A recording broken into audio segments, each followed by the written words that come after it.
and this is the Muir board on international business. Yeah, different rooms, topics in each room are part of the Muir board. So we go from room to room and teach international business.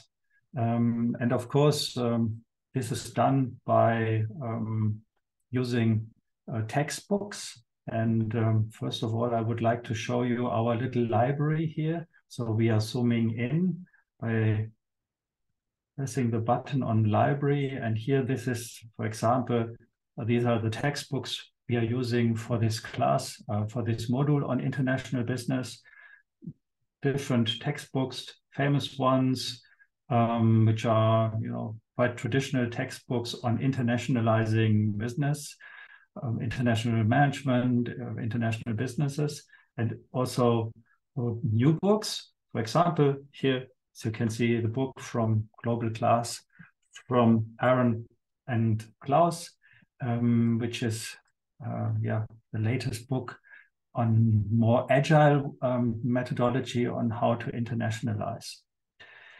Now, let's have a look on how do we teach exactly the new tools and how we incorporate the new ideas of Aaron and Klaus into our module of international business. So I'm going now into international business models, which is a section on the Muir board. You can see here.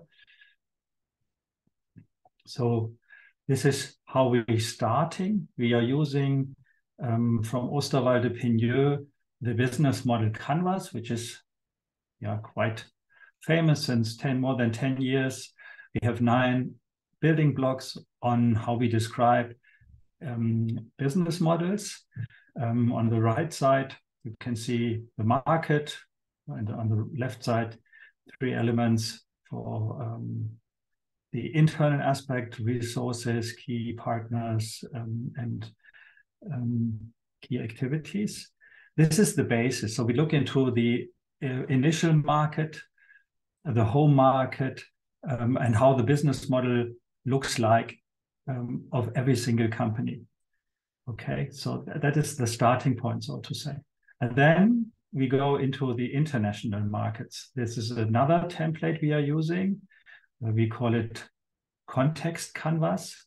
And this template here on the right side consists of different elements, categories such as legal aspects, political aspects, administrative aspects, technological aspects, but also social economical aspects. So this is how we try to analyze and understand every single country, foreign market, region by using this template.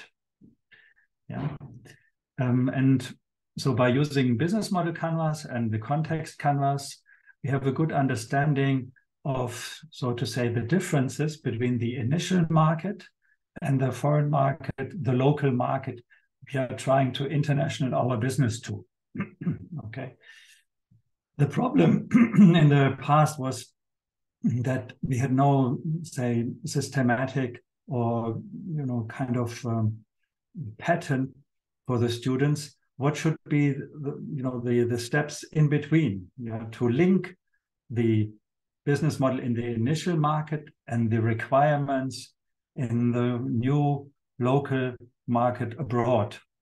And this is now since, say, September last year, when I first came across the new book of Global Class, a bit different. We are using now the business model location canvas. So I'm zooming in that we can see this. Here, the business model location canvas, where we can see exactly the same elements from the business model canvas from Osterwalde-Pigneux. Here on this axis, 9 elements. We are all familiar with this.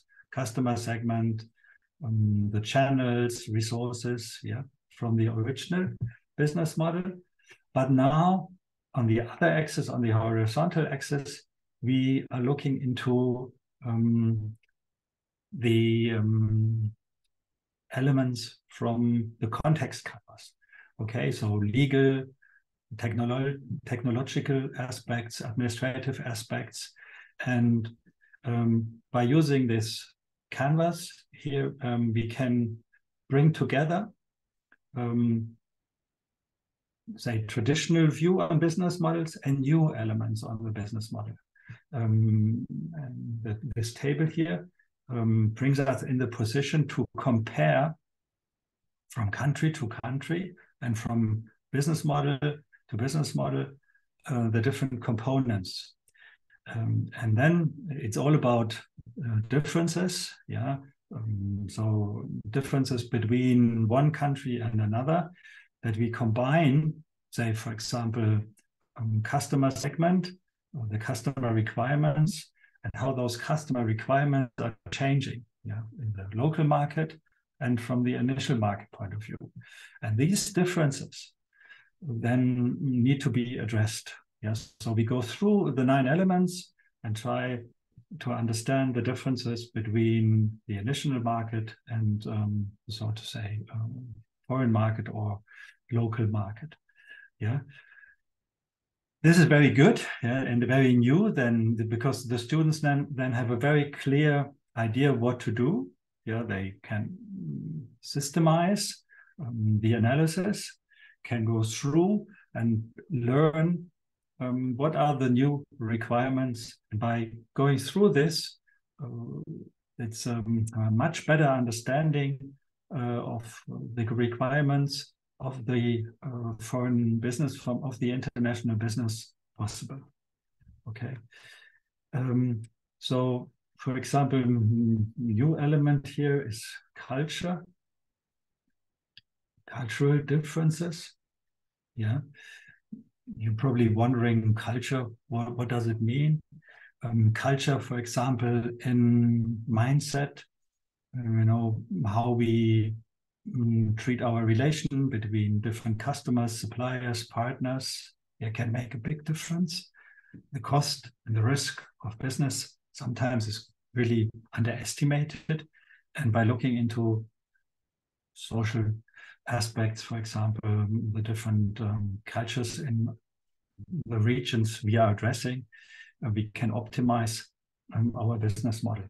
And the last column here, local market hypothesis, this helps us to formulate in a systematic way the differences on the business model. So at least after going through this, we have 9 different hypotheses how the business model is changing or need to be localized or adapted. Okay, so I'm zooming out again.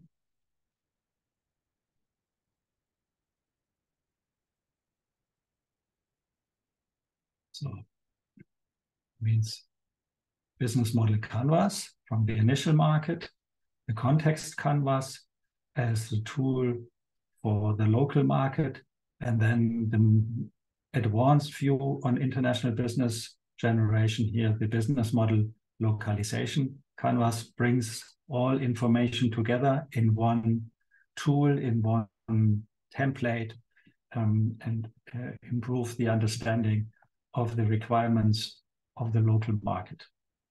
Yeah, so that is, say, the new way of teaching international business.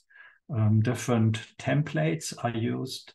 It's very easy to explain what are the different steps. The students can follow those steps, and yeah, also professionals can use it, of course, and optimize their business model to the requirements of the international market.